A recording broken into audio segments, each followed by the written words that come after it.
6월 9일 금요일 아침입니다. 혹은 어떤 분은 오후가 되실 수도 있겠네요. 어느 시간이라도 매일 예배 오시는 분들 잘하셨습니다. 오늘도 하나님의 말씀이 여러분의 삶에 빛이 되어줄 줄로 분명히 믿습니다. 기도할까요? 은혜가 많으신 하나님, 매일매일을 이렇게 하나님으로부터 선물로 받습니다. 먼저는 제 마음속에 감사함이 있게 하옵소서. 하지만 이 24시간을 살아낸다는 것이 절대로 쉬운 일이 아닙니다. 어떻게 하면 하나님이 원하시는 대로 아름답고 거룩하게 살아갈까? 후회가 없는 하루가 되어줄 수 있을까? 아무리 생각해도 저의 힘만으로는 부족합니다. 하나님의 도우심을 구합니다. 저희와 함께해 주옵소서. 하나님의 은혜와 하나님의 능력이 우리의 삶에 나타나는 그것을 경험하는 복된 인생이 되어지도록 오늘도 이 예배에 참여하는 우리 가족들 또 사랑하는 성도들 모두의 삶이 되어지게 축복해 주옵소서. 예수님의 이름으로 간절히 기도하옵나이다. 아멘. 오늘 부를 찬송은 543장입니다. 어려운 일을 당할 때 나의 믿음 적으나 의지하는 내 주를 더욱 의지합니다. 혹시 좀 어려우세요? 오늘 찬양 함께 부르며 여러분의 마음속에 성령이 허락하시는 위로가 있기를 바랍니다. 함께 찬양하겠습니다.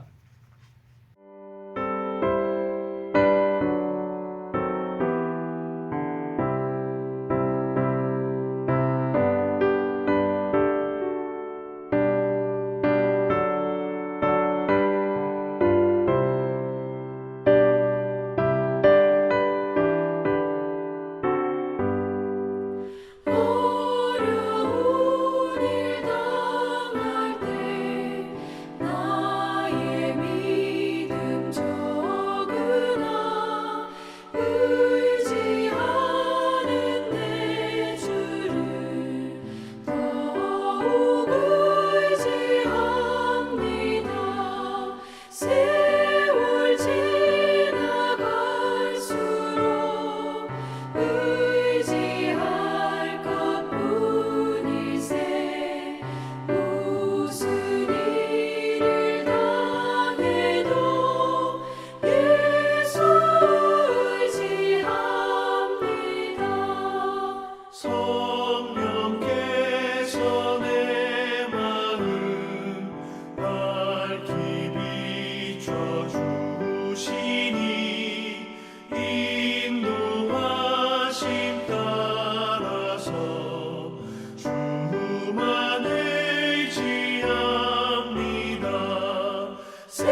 말씀은 예레미야가 2장 18절로 22절의 말씀입니다. 예레미야가 두 번째 장 18절부터 22절. 자, 오늘도 한 목소리로 같이 읽어볼까요? 그들의 마음이 주를 향하여 부르짖기를 딸 시온의 성벽아 너는 밤낮으로 눈물을 강처럼 흘릴지어다. 스스로 쉬지 말고 내 눈동자를 쉬게 하지 말지어다. 초저녁에 일어나 부르짖을지어다. 내 마음을 주의 얼굴 앞에 물쏟듯 할지어다. 각 길 어귀에서 주려 기진한 내 어린 자네들의 생명을 위하여 주를 향하여 손을 들지어다 하였도다. 여호와여 보시옵소서. 주께서 누구에게 이같이 행하셨는지요. 여인들이 어찌 자기 열매 곧 그들이 낳은 아이들을 먹으오며 제사장들과 선지자들이 어찌 주의 성소에서 죽임을 당하오리이까. 늙은이와 젊은이가 다 길바닥에 엎드러졌사오며 내 처녀들과 내 청년들이 칼에 쓰러졌나이다. 주께서 주의 진노의 날에 죽이시되 긍휼히 여기지 아니하시고 도륙하셨나이다. 주께서 내 두려운 일들을 사방에서 부르시기를 절기 때 무리를 부름같이 하셨나이다. 여호와께서 진노하시는 날에는 피하거나 남은 자가 없나이다. 내가 낳아 기르는 아이들을 내 원수가 다 멸하였나이다. 아멘. 기원전 586년에 예루살렘 성은 세 번째 침공을 당하고 그리고 멸망합니다. 성은 무너졌고 성전은 약탈당했죠. 그곳에서 제사를 집례하던 제사장들은 아마도 도륙을 당했을 것이고요. 그렇게 귀인들, 왕들 이런 사람들을 모두 다 포로로 잡아간 유다에는 허무한 황폐한 성읍이 되어져 버렸을 것입니다. 그 성읍에 남았던 사람들의 기근의 모습을 오늘 성경은 끔찍하게 우리에게 전합니다. 자기 자식의 살을 먹을 정도로 그들은 그렇게 주려 있고 그들은 그렇게 절망스러운 상황이었다는 것이죠. 예레미야 그런 상황까지 이르지 않도록 백성들에게 돌아오라고 그렇게 선포했지만 이스라엘이 멸망한다라는 소식, 그 나쁜 소식을 전한다는 이유 때문에 그는 감옥에 갇히고 매를 맞기도 수없이 했습니다. 사람들은 자기가 잘못됐다고 말하면 그 잘못됐다는 얘기를 듣는 것보다 그 사람을 치우려고 하는 게 아마도 마음속에 있는 악한 모습이었던 것 같아요. 자, 망하고 말았습니다. 참담한 상황이 되어져 버렸습니다. 얼마나 마음이 아픈지 오늘 예레미야는 그렇게 말하죠. 여호와여 보시옵소서. 주께서 이 심판을 베푼 사람들의 모습이 어떤지 누구에게 무슨 일을 행하셨는지 보시옵소서. 오늘도 두려운 말씀은 21절에 있는 말씀이죠. 주의 진노의 날에 죽이시되 긍휼히 여기지 아니하시고 도륙하셨나이다. 정말로 희망이 없는 상황은 불쌍히 여김을 받지 못하는 것, 긍휼을 잃어버린 것이죠. 긍휼을 잃어버린 백성의 모습은 이처럼 참담해지고 맙니다. 우리의 삶을 살아가면서도 하나님의 긍휼히 여기심, 하나님의 불쌍히 여기심을 경험하며 살아갈 수 있어야 합니다.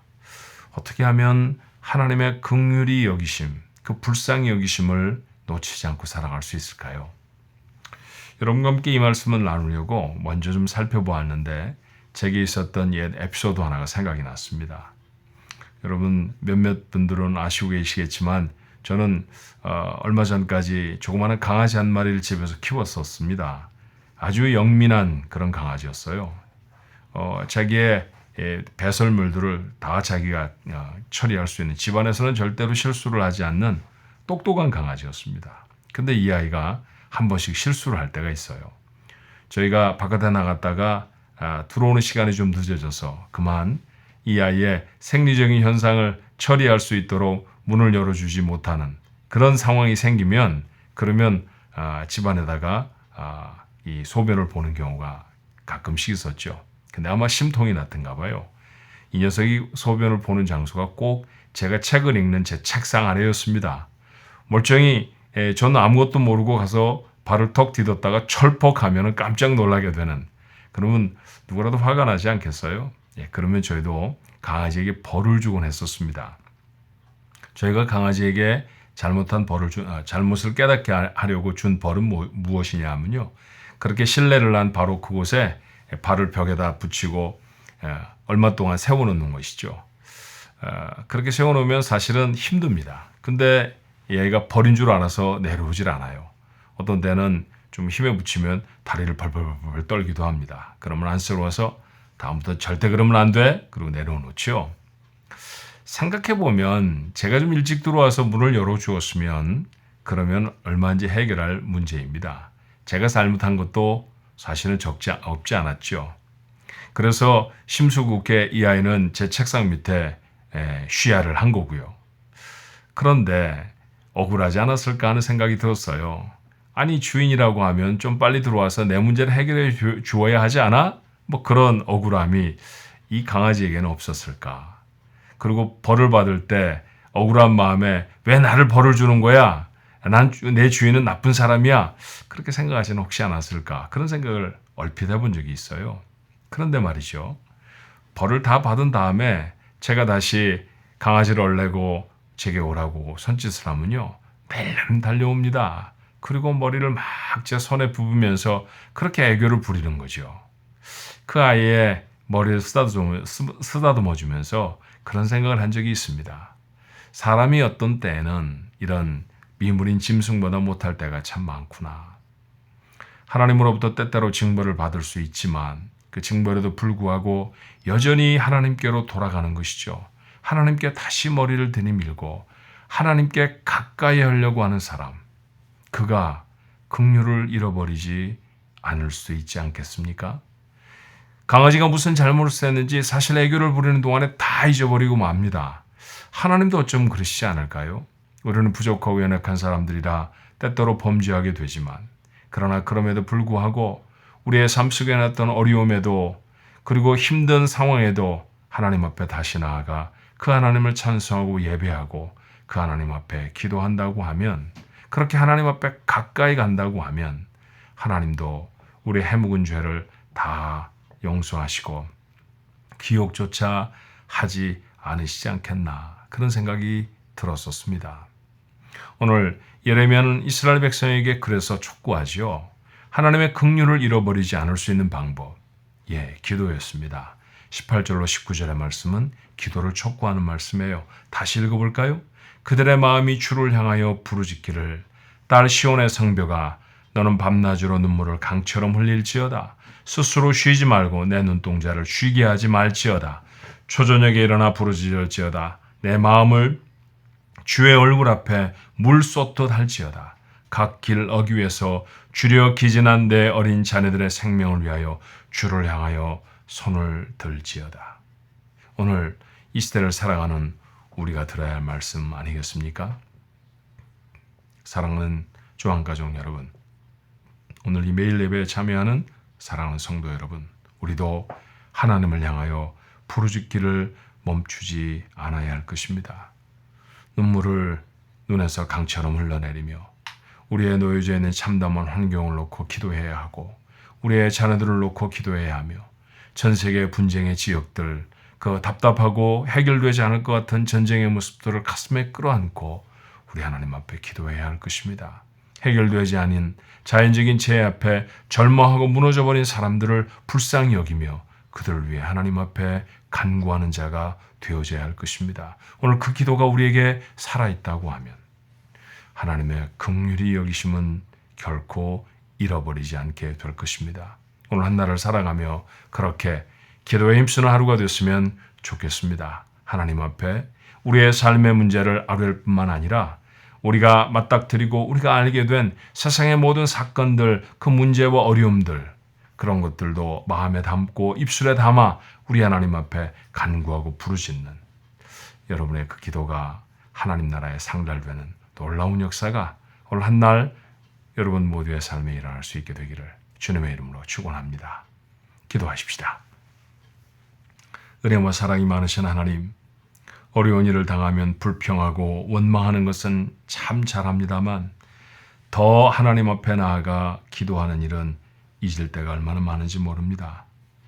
분노하시는 분은 하나님이셔야 하는데 도리어 재앙을 당한 우리가 하나님 앞에 분노할 때가 얼마나 많은지 모릅니다.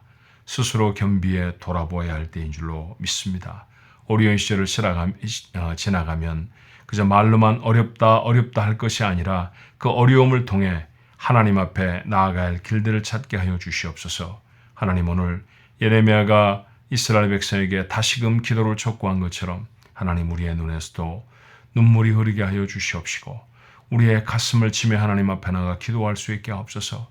그렇게 우리의 자녀를 위해 기도하고 우리의 형제를 위해 간구하며 선교주를 위해 하나님 앞에 부르짖을 때, 재앙을 당하고 어려움을 당한 사람들을 위해 하나님 앞에 중보할 때 우리 하나님은 긍휼을 베풀어 주실 줄로 믿습니다. 교회를 위해 하나님 앞에 간구할 수 있게 도와주옵소서. 사랑하는 교회, 믿음의 거룩한 공동체로 저희를 모아주셨사오니 하나님 앞에 이 교회가 온전하고 분명히 서야 할 줄로 믿습니다. 음부의 권세를 이길 수 있는 힘과 능력을 주시도록 하나님 앞에 기도를 모으는 우리 가족들 모두가 되어지도록 도와주시옵소서. 그렇게 승리하는 하나님의 교회, 하나님의 성도들이 되어지도록 오늘도 이 매일 예배에 참여한 우리 가족들 모두의 입술에 주를 향한 진실한 기도가 담기게 하옵소서. 예수님의 이름으로 간절히 기도하옵나이다. 아멘. 오늘 나눈 말씀 생각하시면서 여러분이 기도해 주어야 할 중보기도자들을 위해 기도해 주십시오. 특별히 여러분에게 부탁드리고 싶은 것은 아직도 끝나지 않은 우크라이나 전쟁을 위해서 우리 하나님 앞에 한번 기도해 주시길 바랍니다. 같이 기도할까요? 은혜와 사랑이 많으신 아버지 하나님, 저희와 함께하여 주셔서 저희의 간절한 기도에 응답하여 주옵시고 오늘도 사랑하는 성도들이 어려운 삶, 연약한 삶을 놓고 주 앞에 간구할 때 저들의 입술에 담겨진 모든 기도의 제목에 하나님 응답하여 주시옵소서. 중보하며 부르짖는 이름들마다 하나님의 신실하신 도우심을 힘입을 수 있도록 축복해 주시옵소서.